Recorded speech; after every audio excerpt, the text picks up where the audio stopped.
Hello everyone, మేము ఈరోజు జున్ను పాలు చేస్తున్నాం. ఫస్ట్ బెల్లంతో ట్రై చేస్తాం. మీదికి చూడడానికి మంచిగానే ఉంది, కిందికి మాత్రం మొత్తం వాటర్ ఉన్నాయి. ఇట్లా అంపినా కొద్ది బెల్లం నీళ్ళు ఎల్లుడు ఎందుకో తెలిస్తే కామెంట్ చేయండి. నాకైతే అసలు ఏం అర్థం కాలేదు ఎందుకు అట్లా వెళ్ళినాయో. నేనైతే పాలల్లో వాళ్ళు వాటర్ కలిపిరగవచ్చు అనుకుంటున్నా, అందుకనే అట్లున్నాయి. యాలకులు ఉన్ని మిరియాలు దంచి పక్కకు పెట్టుకోండి. ఈలోపు పాలల్లో బెల్లం వేసి మంచిగా కరిగించుకోండి. కరిగిన తర్వాత వడబోసుకోండి.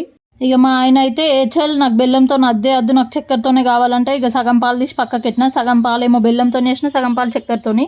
ఇంట్లో ఉన్నిద్దరికి ఒకళ్ళకి బెల్లంతోని ఒకళ్ళకి చక్కెరతోని. ఇప్పుడు ఆ బెల్లం పాలు మంచిగా వడబోసుకున్న తర్వాత మిరియాల పొడిని యాలకుల పొడి వేసి మంచిగా ఇట్లా కలుపుకోవాలి. మీరు జాగరీ ప్రిఫర్ చేస్తారా షుగర్ ప్రిఫర్ చేస్తారా కామెంట్ చేసేయండి. బెల్లందే మస్తు ఉంటుందండి, హెల్దీ కూడా. నేనైతే ఇడ్లీ కుక్కర్ ఉంటుంది కదా అది పెట్టుకున్నాను, ఇంకా లోపల స్టాండ్ వేసి దాని మీద గిన్నె పెట్టి మూత పెట్టిన. నాకైతే ఒక 40 minutes పట్టింది.